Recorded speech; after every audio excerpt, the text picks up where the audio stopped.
아직까지 여름 휴가를 떠나지 못했다면 이곳은 어떨까요? 올해 6월에 개장한 삼척 추암의 출렁다리와 아름다운 길, 해파랑길, 비천의 시원한 계곡까지 동해에서 즐기는 여름 막바지 휴가지 코스를 소개합니다. 광복절을 맞아 원주에서 우리의 역사를 조명하는 특별한 전시회가 열리고 있습니다. 일제강점기 역사를 주제로 한 미술단체 산과 함께 대한민국 만세전과 9명의 독립운동가를 배출한 집안 후손들이 마련한 가족 역사 전시회까지 잊지 말아야 할 우리의 역사를 전시회를 통해 되짚어봤습니다. 지난 5월 강원FC에게 패배를 안겨줬던 K리그 강팀 전북현대. 얼마 전 또다시 맞붙은 경기에서 강원FC는 수력을 할 수 있었을까요? 강원FC와 전북현대의 불꽃 튀는 승부를 소개합니다. 생방송 강원365 지금 시작합니다.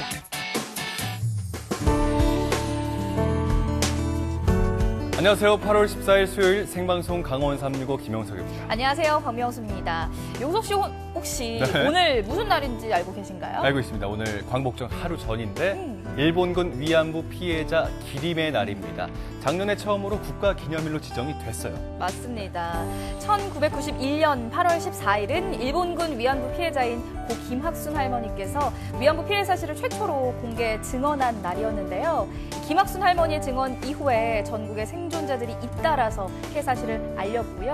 이에 일본군 위안부 문제가 인권 문제로서 국제사회에 알려지는 큰 계기가 되기도 했습니다. 네, 인권 문제 말씀하셨는데요. 이 문제에 대한 국제적인 움직임이 지속됐습니다. 그러자 국가 차원에서도 일본군 위안부 피해자의 존엄, 명예를 회복시키기 위해서 다양한 입법 활동이 추진되기 시작을 했습니다. 네. 그 결실로 위안부 피해자 기림의 날도 제정이 된 겁니다. 맞습니다. 네. 이제 위안부 할머니들이 한 분 한 분 우리 곁을 떠나가고 있는 이 현실이 참 안타까운데요.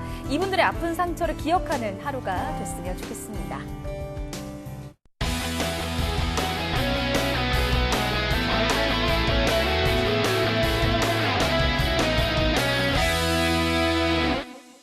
네, 생방송 강원365 오늘 소식 전하기위해서 노기현 리포터가 함께 자리했습니다. 어서 오세요. 네, 안녕하세요. 반갑습니다. 자, 오늘도 우리 강원도의 생생한 소식을 시원하게 전달해 드리겠습니다. 입추도 지나고 네. 네네. 가을이 서서히 오는 것 같은데 어떻게? 네. 근데 여름은 또 아직 안 끝났거든요. 그러니까요. 그러게요. 두 분은 올 여름 뭐 잘 지내고 있습니까? 어떻습니까? 올 여름이요. 네. 저는 뭐 특별히 여름이라고 해서 어디를 간다거나 그러기보다는 사실 네. 틈틈이 잘 쉬는 편이라서 뭐 이번 여름도 틈틈이 잘 쉬고 있습니다. 잘 쉬고 용석 계시군요. 씨는요? 저는 여행 네. 계획도 안 세웠습니다. 요즘에 그냥 여자로 시작하는 좀 네. 다 멀리하고 있거든요. 네. 아, 그래요? 어디로 가고 싶으니까. 별로 궁금하지 않네요. 그러니까요. 네. 쓸데없는 왜 정보까지 이러시죠? 얘기하고. 네, 네, 하여간 뭐 그러니까요. 바쁘게 일만 했다 뭐 이런 얘기인데. 그럼요. 네, 두 네. 분하고. 용석 씨 같은 분들을 위해서 제가 오늘 준비했습니다. 자, 저와 함께 떠나보시죠. 오늘은 동해시 추암에 나왔습니다. 우리 시청자 여러분도 잘 아시다시피 저는 누구보다도 먼저 계절을 느끼는 사람입니다. 계절은 벌써 가을로 가고 있습니다. 입추도 지나고 말복도 지나고 어느덧 여름의 막바지로 가고 있는데요. 그래서 오늘은 제가 우리 지역에서 막바지 여름을 즐길 수 있는 곳들을 소개해 드릴까 합니다. 특히 동해시에 있는 잘 알려지지 않은 그런 곳들을 막바지 여름을 즐길 수 있는 그런 것들을 소개해 드릴까 하는데요. 첫 번째 장소는 바로 여기. 네. 바다 좋지 않습니까? 여기 추암에 있습니다. 궁금하시죠? 얼마 전에 생긴 이 추암의 출렁다리입니다. 출렁다리. 자연적으로 이렇게 스텝을 밟게 되네요. 출렁출렁하니까. 네? 출렁출렁하다고요? 네, 다리가 출렁출렁, 출렁출렁. 동해바다 파도가 절썩절썩, 절썩절썩. 전란하지 않습니까, 몸짓이? 촐랑촐랑 아닙니까? 좀 무서워하는데. 여기 보면은, 용석 씨? 조용히 어지러워.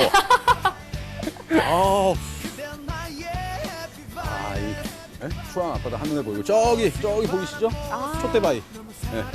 그 애국가 첫 장면에 나오는 추암 촛대바위가 딱 저기 보이거든요. 동해를 사랑하지 않을 수가 없습니다. 이렇게 아름다운 바다가 있고. 정말 아름답네요. 기암 괴석들. 네? 제가 저런 거 좀 무서워하거든요. 출렁다리 밑에 바로 또 이렇게 조각공원도 있고 이 산책로도 아주 잘 만들어져 있습니다. 이 막바지 여름을 이렇게 산책로를 걸으면서 저 같은 경우는 사색을 합니다. 그렇습니다. 산책을 하면서 내 오늘 앞날을 궁금하지도 내고 않은 생각도 이야기들을 왜 자꾸 하시는지 잘 모르겠네요. 가을을 어떻게 맞이할까 이런 생각도 하고. 네. 근데 이런 산책로만 있는 게 아니라 또 숲을 걸을 수 있는 산책로도 있습니다. 소나무 숲이 아주 좋은 산책로도 있거든요. 네. 거기 또 한번 가보실까요? 그곳이 바로 여기입니다. 해파랑길이라고 하는데요. 부산에서 고성까지 연결된 무려 770km의 산책로입니다. 이건 저도 알죠. 아, 그래요? 그러면 명수 씨 해파랑이라는 이름이 무슨 뜻인지도 혹시 아세요? 아, 여기 소나무가 참 좋죠. 저도 모르겠어요. 지금 제가 알려드립니다, 보고 제가. 있는 이 길이 예? 해파랑길. 잘 들으세요. 사실은 이 길이 부산에서 고성까지 이어지는 그런 산책로입니다. 네. 야, 해파랑. 태양이죠, 태양. 아, 해와. 동해에서 해가 딱 일출하지 않습니까? 그리고 푸른 바다. 네, 파란 바다. 그래서 태양과 동해의 파란 바다와 함께 걷는다. 그래서 해파랑길입니다. 여기 그 애들하고 이렇게 하고 손잡고 산책하면 참 좋을 것 같아요. 뭐 걷기에 뭐 그렇게 힘들어 보이지 않습니다. 그렇습니다. 누구나 힐링을 느낄 만한 곳이고요. 정말 다른 건 필요가 없더라고요. 다른 건 정말 필요가 없을까요? 사실은 잘하고 아주 좋은데 배가 좀 고팠어요. 배꼽 시계도 들리고 지금 시간이 점심시간도 지났는데 뭐 좀 배고픈데? 김 PD? 어? 저희 약간 고기 먹으러 가시죠. 고기! 내 또 고기 좋아하지. 근데 이게 너무 더워갖고 오늘 고기가 좀 부담스러운데 이게 불 피우고 막 그러면은 구워 먹는 고기가 아니라요. 네. 시원한 고기가 있습니다. 시원한 고기, 네, 시원한 고기. 쿨 미트. 영어 잘하지 그런 않습니까? 고기가 있나? 또 귀한 씨가 입맛이 맛있는 까다롭거든요. 음식이 하나 있다. 그럼 빨리 가야지. 갑시다. 빨리 갑시다. 빨리. 가시죠. 빨리. 못 말려요. 배가 그냥. 많이 고팠습니다. 왜 그러세요? 자, 시원한 고기의 정체를 찾아 도착한 곳입니다. 여기는 시원한 고기가 있다 그래서 한여름에 먹어도 부담 없는 시원한 고기가 있다 그래서 왔는데 맞습니까? 예, 맞습니다. 잘 오셨어요. 저희는 시원한 고기가 뭘까요, 근데? 우레육회라고 온도체 고기를 사용해서 먹는 건데 시원하고 맛있습니다. 살얼음이 있어갖고 아무래도 여름철에는 최고입니다. 소고기 육회를 물회로 먹는다. 예, 맞습니다. 굿. 와, 이거 비주얼이 정말 대단한데요? 아름답죠? 예. 동해잖아요, 저기도. 그렇습니다. 네. 일단 육회 물회니까 육회 맛을 먼저 좀 볼게요. 기대되는 순간이에요. 어떡해요.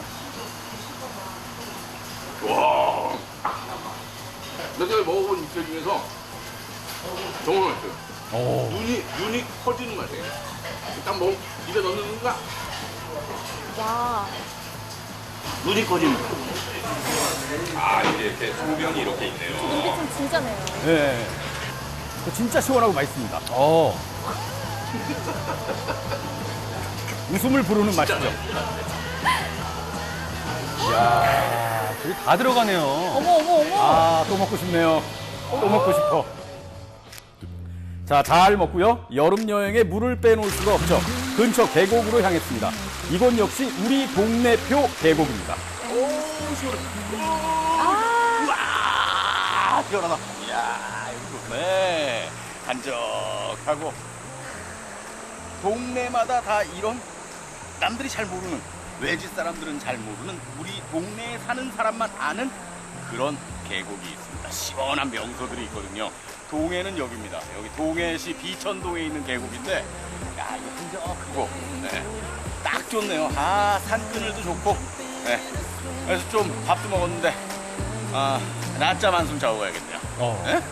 이거 주무시려고 그 선글라스 끼신 거 아니죠? 저는 빈말하는 사람이 아닙니다. 저는 얘기하면 실액을 합니다. 진짜로 잤습니다. 어머, 기현 씨 집으로 가세요. 배부르고 경치 좋고 시원하고 잠이 솔솔 오더라고요. 그야말로 무릉도원이 따로 없었습니다. 저 순간만큼은 신선이 부럽지 않았습니다. 저는 좀 부럽네요. 누가요? 귀한 씨가 처음으로 부러웠어요. 제가요? 네. 힐링 됐어요, 진짜. 선배님, 왜요? 이렇게 좋은 데 왔는데 오랜만에 삼행시 한번 하시죠. 삼행시는 무슨 삼행시 유치하게. 지금 드시고 싶으신 게 있으세요? 지금 먹고 싶은 거. 먹고 싶은 거. 팥빙수. 팥빙수. 시원하게. 팥빙수로 삼행시 한번 하겠습니다. 무슨 팥빙수 삼행시. 팥. 팥빙수 삼행시 어려운데. 저 즉흥으로 했습니다, 진짜. 팥으로 매주를 쓴다 그래도 저는 시청자 여러분을 믿습니다. 예. 빙.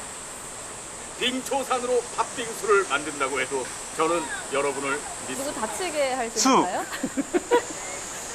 수박에 줄 지우면 호박이 된다 그래도 여러분을 무슨 말씀이시죠? 부끄럽네요. 줄을 지었군요. 자, 부끄러운 삼행시를 뒤로하고 찾은 곳은 역시 동네 카페입니다. 비록 삼행시는 망했지만 팥빙수는 이렇게 제 곁에 있습니다. 팥빙수 삼행시 시키더니 뭐 이게 진짜 팥빙수 PD가 사줬어요 진짜. 사비로. 네. 그렇군요. 얻어먹는 게 제일 맛있죠. 아우 시원해. 역시 막바지 여름.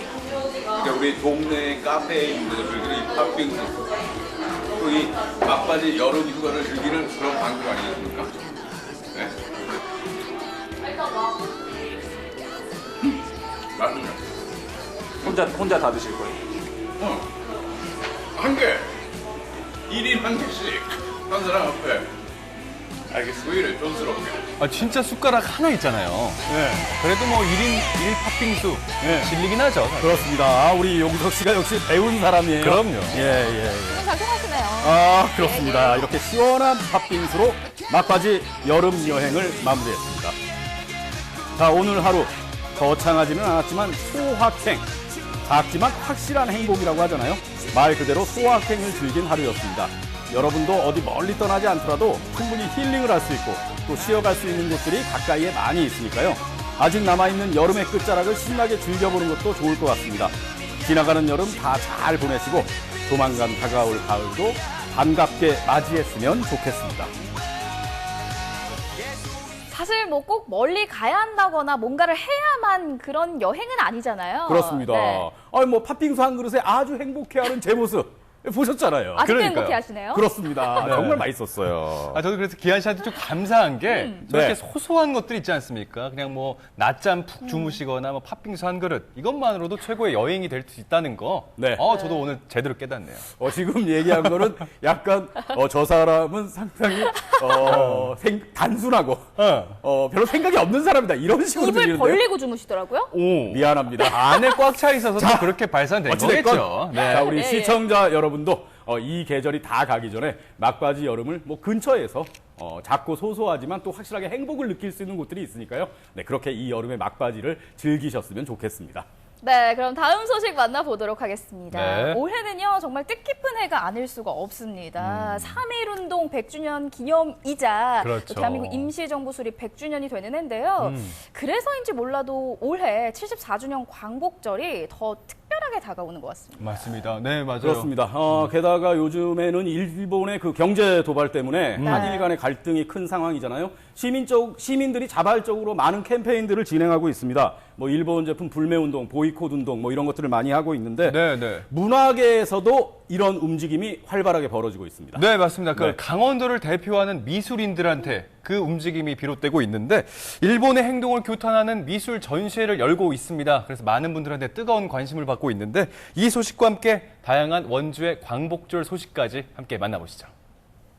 나는 우리나라가 세계에서 가장 아름다운 나라가 되기를 원한다. 가장 부강한 나라가 되기를 원하는 것이 아니다. 내가 남의 침략에 가슴이 아팠으니 내 나라가 남을 침략하는 것은 원치 아니한다. 올해로 광복절 74주년을 맞이했잖아요. 그래서 광복절을 맞이해서 특별한 전시회가 열린다고 해서 제가 찾아왔거든요. 일본의 백색 국가 제외 결정으로 한일 갈등이 커지고 있는 상황에서 민족의식을 강조하는 특별 전시회가 열렸습니다. 74주년 광복절을 맞아 원주에서 열린 특별한 전시회를 찾아가 봤습니다. 안녕하세요. 굉장히 의미 있는 전시회가 있다고 해서 찾아왔는데요. 어떤 전시회가 열리고 있어요? 네, 지금 한일 관계가 이제 좀 약간 갈등의 관계에 있는데 이 시기에 작가들의 생각들이 한꺼번에 응집될 수 있는 그런 전시를 마련했습니다. 일본의 수출 규제 조치에 맞서 민족의식을 강조하는 문화운동으로 기획된 대한민국 만세전. 강원도에서 활동하는 10여 명의 작가들이 3.1 만세운동과 독립운동가 등을 그린 작품 50여 점을 선보였는데요. 그 중에서도 단연 눈에 들어오는 작품은 바로 위안부 피해 할머니들의 이야기를 담은 그림들입니다. 위안부 문제 같은 것이 아주 첨예한 문제고 지금까지 계속 이제 역사적으로 해결되지 못한 그런 문제인데 전국을 무대로 활동하고 있는 권용택 작가는 잊어서는 안 될 우리의 역사인 위안부 피해 할머니들의 아팠던 삶을 이야기합니다. 일제에 강제로 끌려가며 울부짖는 소녀의 모습과 반백년이 훌쩍 넘은 지금에도 끊임없는 증언과 눈물로 일제의 만행을 고발하는 피해 할머니들의 모습을 담고 있죠. 이뿐만이 아닙니다. 결의의 함성이 담긴 1919년 3월 29일은 독립열사와 의사들의 격렬했던 만세운동을 생생하게 묘사하고 있는데요. 그때의 그 사회적으로 멸시받던 이 사람들이 이제 바로 독립운동, 그 대한 독립운동의 이제 만세운동의 기수가 되어서 이제 만세운동을 이끌었던 그런 분들이거든요. 100여 년 전 일제의 만행과 현재 일본의 경제 보복 조치 등을 함께 구성한 나안의 미소도 눈길을 끌었는데요. 당대 이제 제국주의라고 하는 것이 그 문명화라고 하는 그런 미명하에 그야말로 이제 수탈과 착취를 하는 거고 약탈을 하는 거였잖아요. 그 속에 이제 고통받는 것에 대한 그 대가에 대해서 일말의 사죄나 이제 그 반성이 없는 채로 다시 한번 뭐 그런 시대에 그런 정치 세력으로 이제 부활하고 있다는 것에 대해서 우리가 우려를 금치 못하겠고 그에 대한 의기가 이렇게 작품으로 표출되고 있는 작품.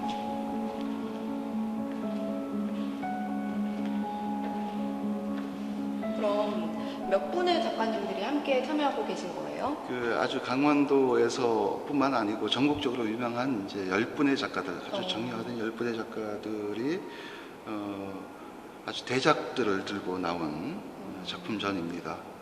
그 중에 이제 여기 길종갑 작가를 소개하자면 네. 이렇습니다.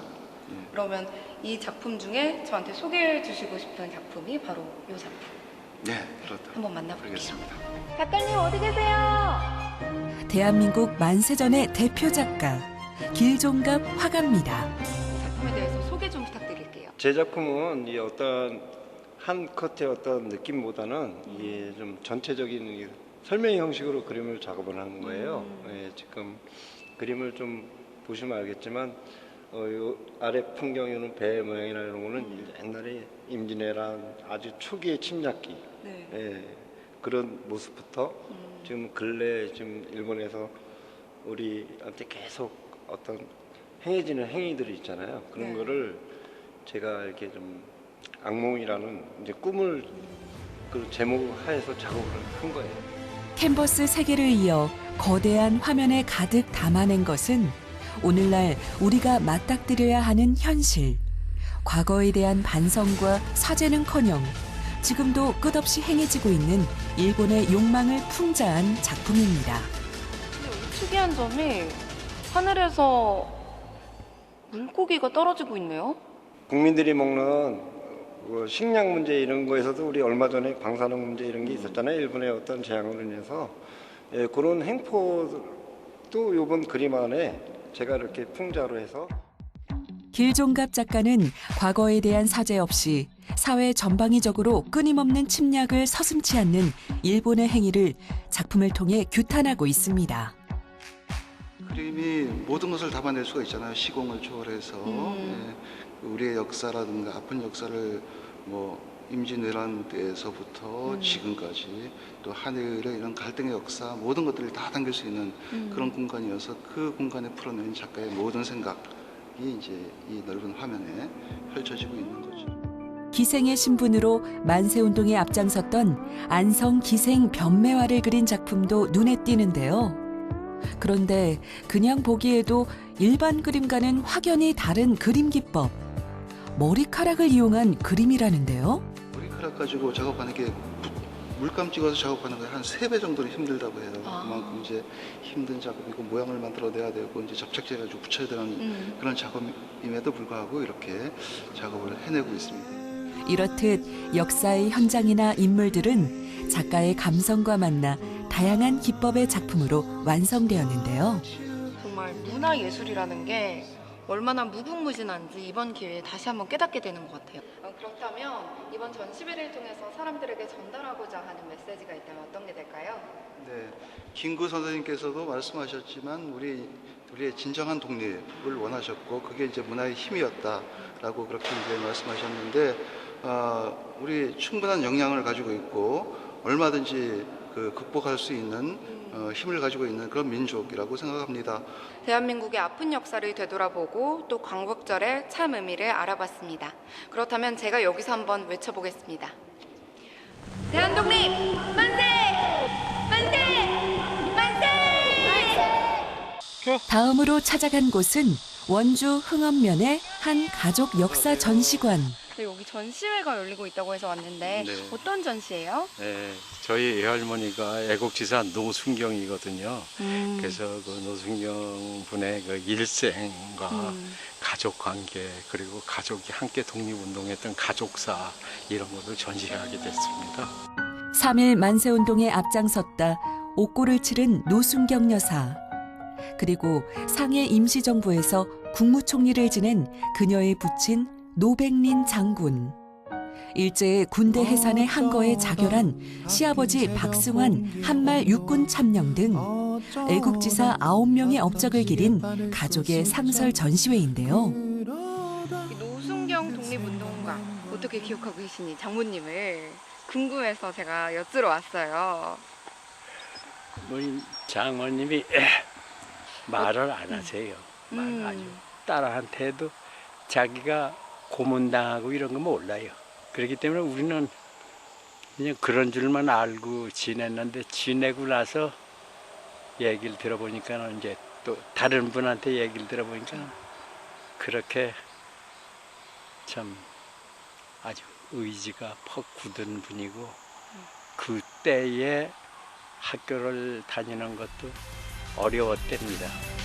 당시 간호사였던 노순경 여사는 1919년 독립운동에 투신하기로 결심하고 20여 명의 동지들과 함께 태극기를 제작합니다. 이후 독립만세 시위운동을 벌이다가 시위 현장에서 체포되어 옥고를 치렀는데요. 독립운동가로 평생을 바친 외할머니의 공적을 기리기 위해 외손자가 이 전시장을 만들었습니다. 이제국 74주년 광복절이 다가오잖아요. 광복절을 맞이해서 앞으로의 바람이 있다면 어떤 것들이 있을까요? 네, 우선은 이곳을 제가 가족 생태문화공원을 만들어서 가족들이 이 나라사랑 교육이나 가족 힐링 교육 그런 걸로 해서 많이 좀 활용했으면 좋을 것 같아요. 3.1운동 100주년이자 대한민국 임시정부 수립 100주년이 되는 올해의 광복절은 그 어느 때보다 더 의미 있게 다가옵니다.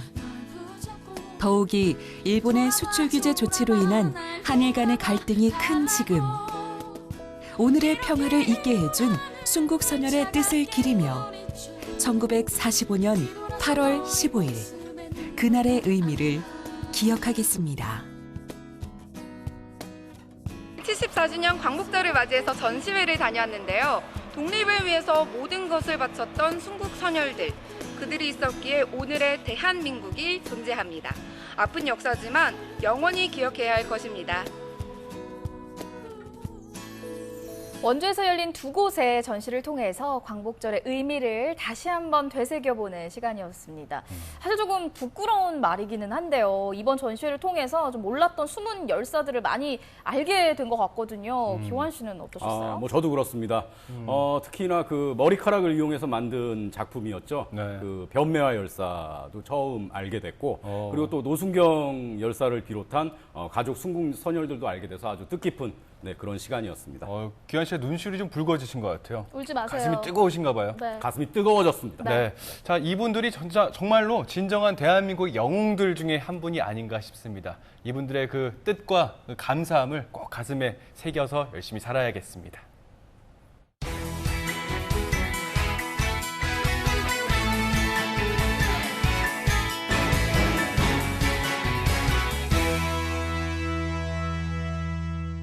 네, 생방송 강원 365와 함께하고 계신 지금 시각은 6시 53분 지나고 있습니다. 제가 두 분께 질문을 한 가지 드릴 건데 혹시 강황이라고 알고 계신가요? 강황이요? 네. 강황? 카레에 넣는 거. 카레 만드는 거. 강황. 아니, 카레에 들어가는 강황 말고요. 강항이요. 강황. 네. 저는 지금 강황밖에 떠올리지 않는데. 네. 뭐 용석 씨는 시간에 어때요? 뭐 카레 드셨나 봐요? 아니, 지금 먹고 싶네요. 배고파서. 드시고 싶은 게 카레. 예. 자, 강황이 아니고 네. 강항입니다. 맞습니다. 네. 예. 조선시대 중기 학자고요. 그 일본 왜군에 맞서서 의병장 활동까지 하셨습니다. 정유재란 때. 그러다가 포로가 돼서 일본에 끌려간 인물입니다. 어떻게 이렇게 잘 알고 계신지. 역사 잘 아시잖아요. 아니, 저는 근데 강황 선생은 오늘 좀 처음 들었고. 그랬군요. 용석 씨가 이렇게 설명을 해주는 거 보니까 이 친구 다시 봐야겠네요. 예. 설민석 같았나요? 네, 거기까지는 아닌데. 그건 아니었고요. 예. 그러면 네네. 계속해서 설민석 선생님처럼 되고 싶다면 계속해서 설명해 주시죠. 네. 다 드러났네요. 작가님이 바쁘셨나 봐요. 예. 여기까지만 써 있네요. 여기까지였나요? 네, 그럼 네, 제가 네. 한번 덧붙여 보도록 하겠습니다. 일본에서 억류 생활을 하면서 네. 일본의 상황을 고국으로 밀송하기도 했고요. 조선의 성리학을 일본에 전파하기도 한 그런 인물이었습니다. 일본 성리학의 아버지다. 네, 뭐 이렇게 네. 정리하면 되겠네요. 오호, 네네. 더 알고 싶으시다면요. 화면으로 함께 확인을 해보시는 게 좋을 것 같습니다. 화면 함께 하시죠. 전남 영광에 자리한 내산서원. 이곳은 조선 중기 학자이자 의병장이었던 강항 선생을 배향한 서원입니다. 자, 차렷 경배. 강항 선생을 기리는 후손과 학자들이 오늘 특별한 여정을 앞두고 강항 선생께 출발을 고합니다.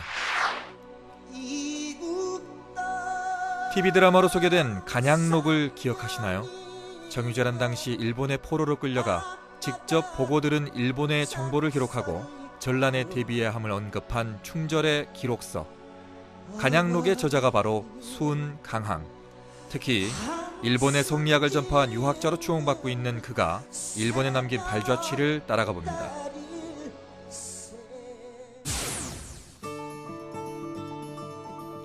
일본의 2대 도시 오사카. 오사카는 항만을 통해 교역과 문호를 개방하며 근대화를 이루고 상업도시로 발전했습니다. 관광지로도 널리 알려진 오랜 역사를 지닌 도시이다 보니 400여 년 전의 역사도 남아 있습니다. 오늘 강항로드 탐험대에겐 평범한 관광지가 될 수 없는 오사카성. 조선시대 우리를 2번씩이나 침략했던 도요토미 히데요시가 일본을 통일하고 위세를 부리며 지은 성입니다. 일본이 이 정도의 성을 쌓을 국력이었다면 얼마든지 그 조선을 침략할 수도 있는 그런 그 힘을 가졌다고도 생각했을 것인데 그 당시에 왔던 그 허성이라든가 김성일이라든가 그런 사람들은 이런 것을 조선에 제대로 전하지 못했다는 거죠. 아마 수훈 선생님은 이걸 보시고 후에 간양록에 나오지만 우리가 대비하지 않으면 또다시 그런 일을 겪지 않을까라고 했는데 결국은 우리가 일제 30년 강점기를 다시 겪잖아요. 우리에겐 침략의 원흉이지만 일본인들은 신사를 만들고 동상을 세워 도요토미를 영웅으로 기리고 있습니다. 오사카 성 안에 도요토미의 무기와 갑옷 등을 귀중하게 보관하고 있었고 도요토미가 통치하던 시기 조선 침략에 대한 표기도 빠지지 않았습니다. 그 도요토미가 일으킨 2번째 전쟁, 정유재란 때도 수많은 사람들이 일본으로 끌려왔고 의병장이었던 강항도 포로로 적국에서 고초를 겪습니다. 아마 강항의 그 마음은 그런 것이었을 거예요. 우리가 갖지 못한 것을 저기 갖고 있을 때 우리가 왜 이렇게 인치를 못해서 백성을 제대로 못 다스리고 정말 어떤 10만 양병설이라든지 이런 걸 잘 지켜내지 못해서 여기까지 오게 됐을까 하는 그런 한탄이 아니었을까 싶습니다. 포로라는 억압된 환경 속에서도 오사카 성을 위시한 적국의 정보를 수집해 조선 조정에 보내기까지 했던 강항의 애국 충정, 그 정신을 다시 한번 생각해 봅니다. 강항 선생의 그 어떤 포로로 끌려온 그 어떤 생생한 길을 걷는 것 같고 우리가 이걸 잘 활용해서 그야말로 제2의 강항이 나오고 또 어떤 민간 교류 차원의 뭔가 국익에 도움이 되는 그런 길이 열어졌으면 좋겠습니다. 오사카 성을 내려와 일본의 옛 수도 교토로 발걸음을 옮깁니다. 교토의 중심부에 위치한 도요토미의 신사. 그 신사 앞에 참으로 잔인한 역사의 현장이 자리하고 있는데요. 조선 사람을 죽여 코를 베어 보내면 감사장을 주고 그 코를 묻은 이른바 코무덤입니다. 일본은 처음에는요, 역사적으로 이건 전혀 아니다라고 주장을 했는데 수훈 강항 선생이 여기에 와서 죄를 모셨다라는 기록이 나옵니다. 그리고 그 축을 수훈 선생께서 여기서 했던 겁니다. 예, 그래서 그 당시에 간양록에는 그 코의 숫자가 뭐 5만 개에서 10만 개 정도 된다라고 하는 기록이 나오고요. 일본은 그 스스로도 야만스러움에 부끄러워 차마 코무덤이라고 부르지 않고 귀무덤이라 불렀다는 역사의 현장. 당시 강항도 이 무덤에 와서 제를 올리며 얼마나 가슴이 아렸을까요? 이 무덤이 마음속에 한이 늘 미치지 못했다. 강항은 울분을 삼키며 코무덤을 기록했을 것이고 간양록은 부인할 수 없는 역사의 진실을 전하고 있습니다. 일본이 이것이 수치스러워서 영원히 감추려다가 강항 선생님의 간양록에 의해서 이것이 드러났다고 합니다. 그런 의미에서 우리 수훈 선생님의 참 공로가 더욱 크고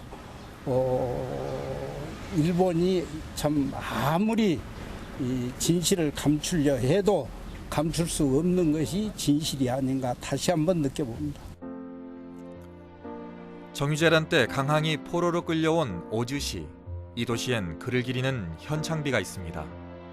그의 학식을 알아본 일본인들이 그를 스승으로 모시고 성리학을 배웠으니 일본에 유교를 전한 강항의 업적을 기리는 마음이겠죠. 강항先生はですね、日本に対する恨み憎しみがあったはずですね。それでも藤原製菓が教えてくださいと言ったら、その姿に心が動くんですね。その心理というものをね、どんなもんだったか、現在の日本と韓国の状態と合わせてね、韓藩先生がその模範を示しているんじゃないかなと、そんな感じがします。 강항 선생이 전한 유교는 당시 무사사회였던 일본을 문민사회로 전환시키는 계기가 됐습니다. 그 당시 남긴 그의 필체를 오즈시에서 만날 수 있었습니다. 조칠종, 나오, 바소, 조르자입니다. 나는 조한 바를 쫓친다. 그런 뜻이고 변절하지 않겠다. 그런 의미입니다. 유학자의 기계를 그대로 말씀하신 것입니다. 강항 선생이 암기해 필사한 주자학 관련 서적은 일본 내각문고에 보관돼 있고 글씨를 팔아 귀국 비용을 벌었을 만큼 필체가 유려합니다. 저도 서예를 조금 하는데 이런 글자는 보들 못 온 것 같아요. 좀 훌륭한 글씨인 것 같아요. 오주시에 있는 오랜 역사를 지닌 금산 출석사, 선생과 인연이 깊은 곳입니다. 강항은 이 절의 승려 카이케이와 필담으로 한시를 나누고 학문을 논하였습니다.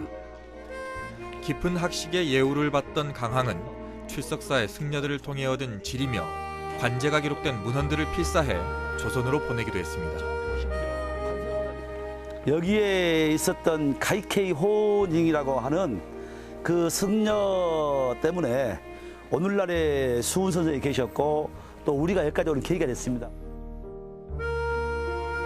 포로의 신분으로 고초를 겪는 와중에도 조국을 향한 충정을 불사르던 강항 선생. 당시 승려들의 뒤를 이어 출석사의 승려들을 통해 강항 선생의 이야기가 대대로 전해져오고 있다는데 오늘은 강항의 고향에서 온 탐방객들을 위해 출석사가 강항 선생의 제를 올리며 오랜 인연에 대한 성의도 보여줬습니다. 서슬퍼런 적국의 칼 앞에서도 애국 충정의 대의를 꺾지 않고 선비정신을 실천한 유학자 강항. 선생의 기계에 감복한 일본인들의 도움으로 조선으로 돌아올 수 있었고 그는 일본에서 보고 들은 것을 정리한 간양록을 남겼습니다. 이제 강항 선생은 이제 일본에다가 이제 유교를 전파한 것 이외에도 이 조선에 대해서 크게 한 일이 있는데 그게 뭐냐면은 이제 일본에 와서 조선 선비의 기계를 꺾지 않고 2년 8개월 동안 그야말로 꿋꿋하게 사대부 정신을 지켰다는 것입니다. 간양록을 이 공직자라면은 꼭 한 번은 필독서로서 읽어봐야 될 그런 책이라고 생각합니다. 포로로 있으면서 성리학을 전수하며 일본의 근대화의 뿌리를 만들어줬지만 침략이 반복되지를 않길 가슴 절절히 바라며 간양록을 써내려갔을 강항. 그럼에도 다시 한번 일제강점기를 겪은 우리에게 간양록은 오늘 역사를 잊은 민족에게 미래가 없음을 묻습니다. 학자로서 애국자로서 걸었던 그 길을 따라 400여 년 전 역사를 확인하고 돌아온 특별한 여행이었습니다.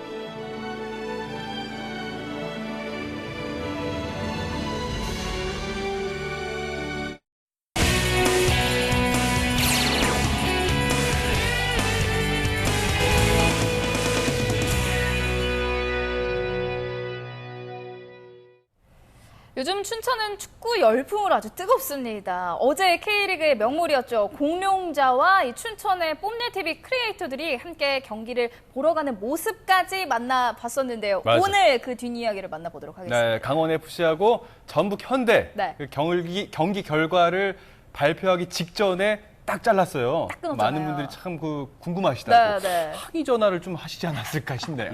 저도 궁금하더라고. 하루를 참았어요. 그렇게 궁금하면 네. 스마트폰으로 검색을 해보면 되죠. 기사가 스마트폰이요? 많이 떴습니다. 제가 다 봤거든요. 네. 얘기해 드릴까요, 지금? 보셨어요? 아니요. 아니, 검색을 해보셨다고요? 그럼요. 얘기해 드려요?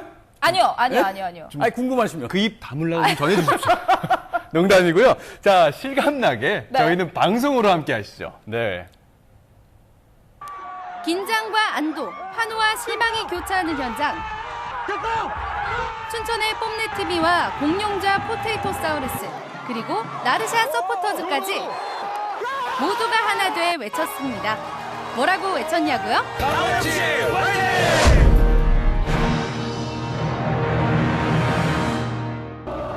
강원FC와 전북 현대모터스의 K리그 24라운드 경기가 열리는 날, 시작 전부터 관중석의 열기가 뜨겁습니다. 포테이토사우루스야, 안 덥니? 열대야보다 더 뜨거운 열정입니다. 네, 많은 팬들이 있는 것 같아요.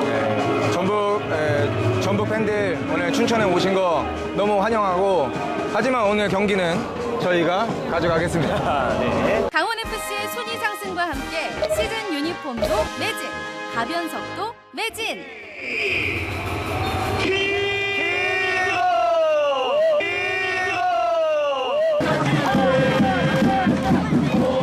그런데 시작부터 찾아온 강원의 위기.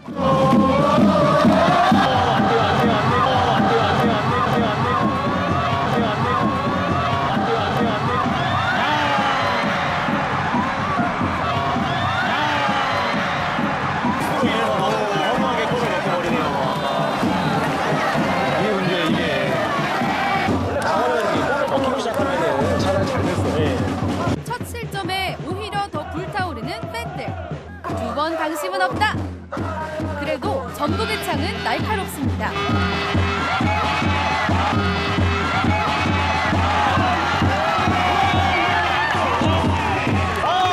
김우중! 야, 이걸 슈퍼 세이브라고 하는 거야. 와, 이걸, 우리 나르샤는 열심히 응원하고 있어요. 점점 경기 시간이 지날수록 목소리가 커지고 있는 것 같아요, 응원 소리가.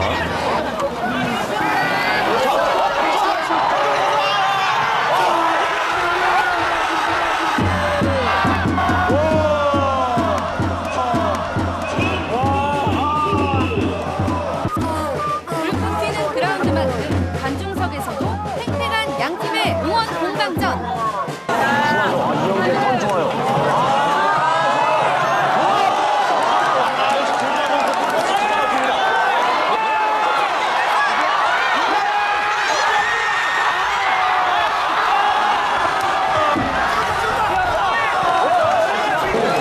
이영재랑 조재환하고 궁합이 잘 맞아. 저번 경기에서 저 어떻게 보면 이영재.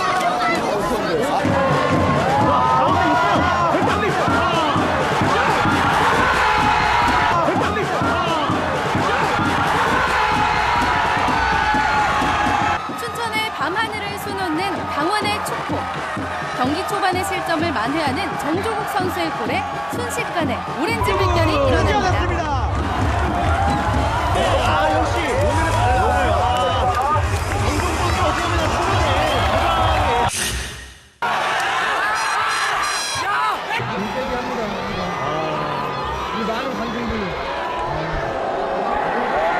골 취소라는 악재에도 다시 한번 찬스를 잡는 강원FC.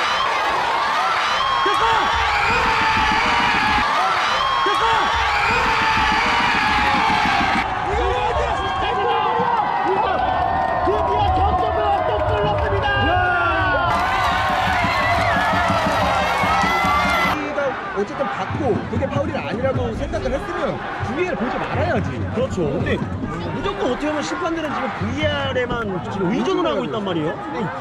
이게 이거는 진짜 볼 필요가 없는 상황인데. 자, 전반전 몇 대였습니까? 1입니다.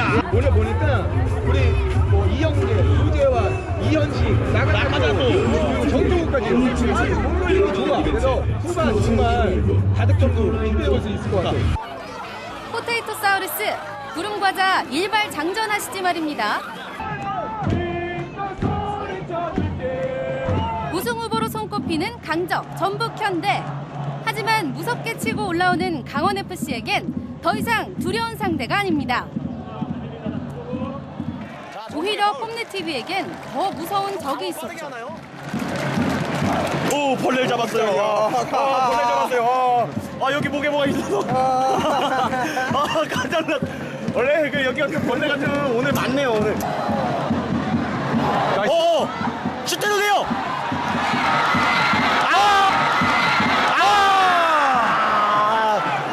자, 옵사이드는 안 불었는데 정말 아쉬운 찬스였습니다. 아니면 오늘 위험해. 경기장 아직 미끄럽나요? 아니면 오늘 위험해. 때문에 땀이 잔디에 땀이 엄청 맺혀 있을 수가 있어요, 오늘.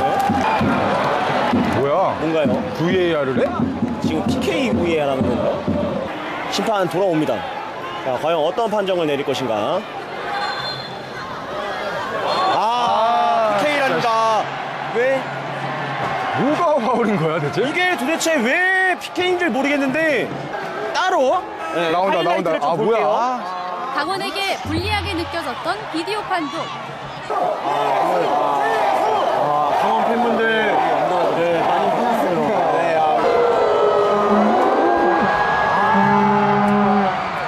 좋댄다.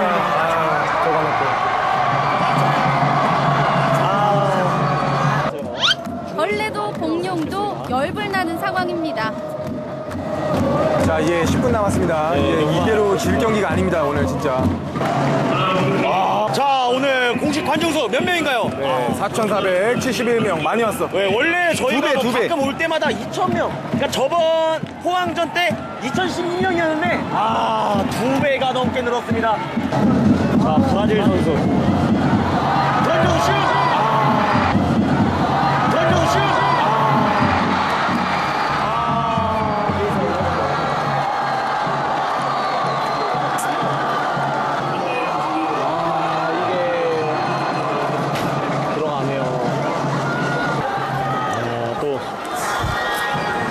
민성현 형님 맞지 않았다 하는데 심판은 왔다.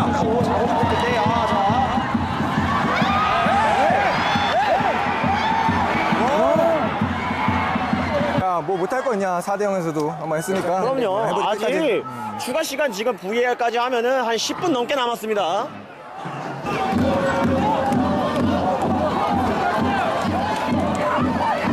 가운데 이영재 선수.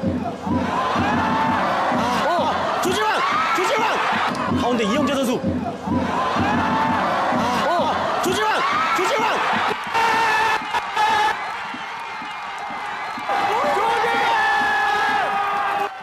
역시 막판 뒤집기에 강한 강원FC. 오늘도 팬들을 실망시키지 않습니다. 조재환이다! 이거 지금 이제 90분이거든요. 야, 모릅니다. 아, 진짜 조재환 물건이에요. 동점이 안 돼도 좋을 것 같아. 그냥 강원이 그래도 끝까지 이렇게 열심히 해주는 모습 보고 우리가 갈 수만 있어도 난 너무 완벽한 경기다. 오늘 솔직히 강원이 더 잘했어.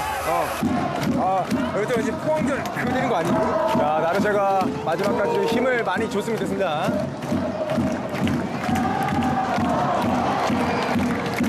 한 번 더 갈 수 있어. 마지막. 자, 지금 강원도 너무 아쉽기 때문에 또 마지막. 올라가거든요. 마지막.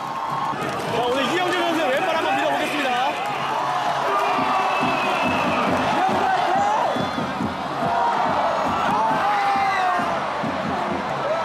지금 김호준 빨리 가야죠. 나왔거든요. 빨리 들어가야 됩니다.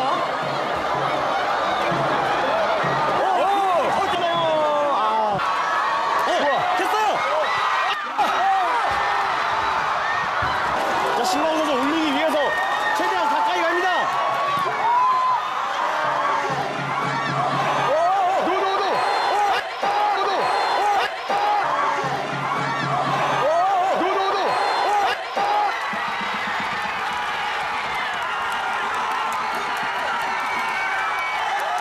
뭐야? 주목 받고 싶어? 뭐야?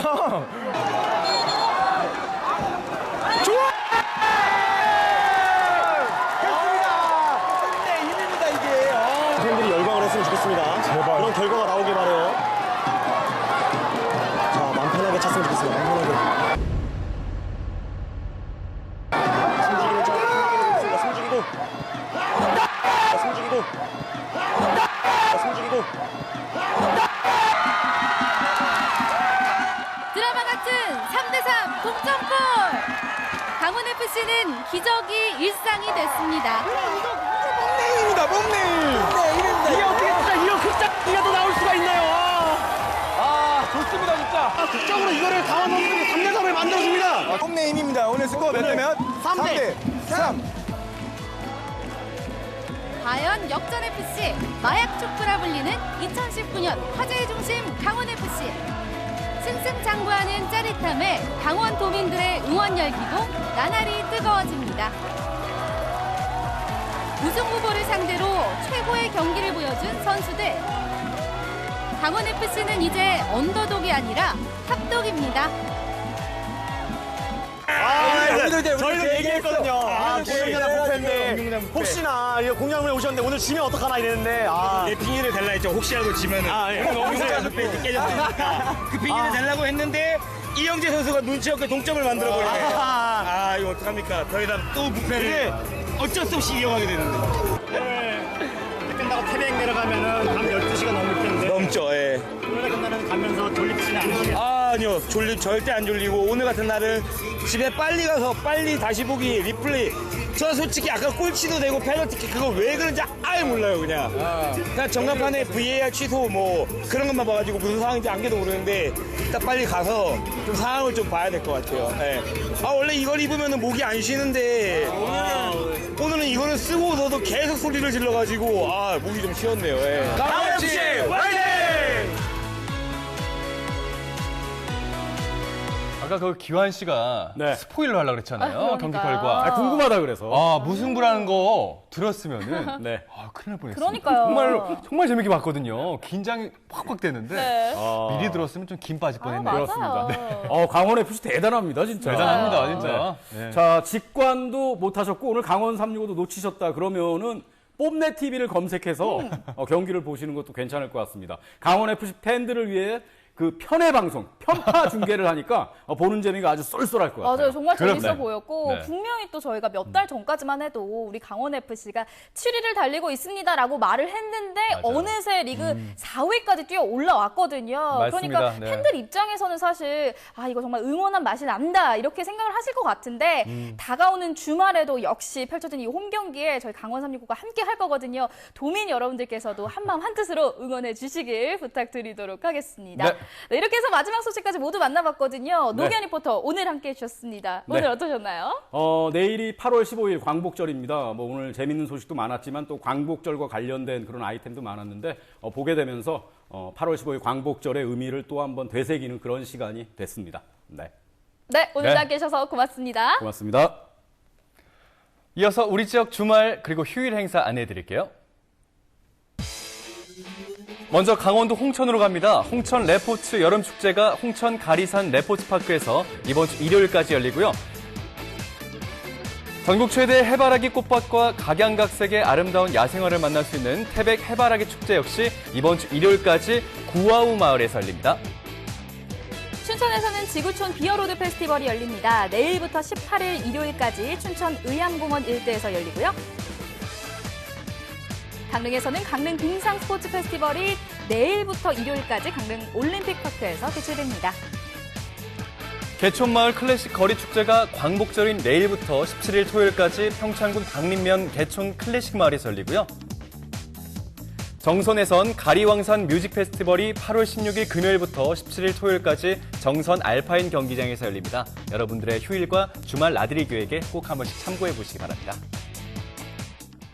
생방송 강원 365 오늘도 1시간 동안 함께 하셨습니다. 앞서서 저희가 여러 번 말씀드렸지만 내일은 74주년 광복절입니다. 달력의 빨간 날, 네. 휴일 이렇게 단순히 생각하는 것보다는요. 내일 하루만큼은 진정한 의미의 그 광복에 대해서 좀 관심 갖고 깊이 생각해 보는 것도 좋겠네요. 네, 가정에서는 또 태극기 개양을 해주셔야겠습니다. 기뽕과 깃면의 사이를 떼지 않고요. 달아야 하고요. 네. 오전 7시부터 오후 6시까지 개양해야겠습니다. 그렇군요. 그리고 요즘에 이제 좀 법이 바뀌어서요. 네. 비가 와도 개양을 계속 할 수가 있으니까 꼭 참고해 보시기 바랍니다. 대한민국의 완전한 자주 독립을 위해서 삶을 바친 순국 선열의 숭고한 희생을 기억할 수 있는 날이 꼭 되길 바라겠습니다. 내일만큼은 우리 아이들에게도 그 올바른 역사를 전해주는 하루가 되면 어떨까 싶습니다. 네, 생방송 강원 365 오늘 소식 여기까지입니다. 저희는 다음 주 월요일에 다시 찾아뵙도록 하겠습니다. 안녕히 계세요.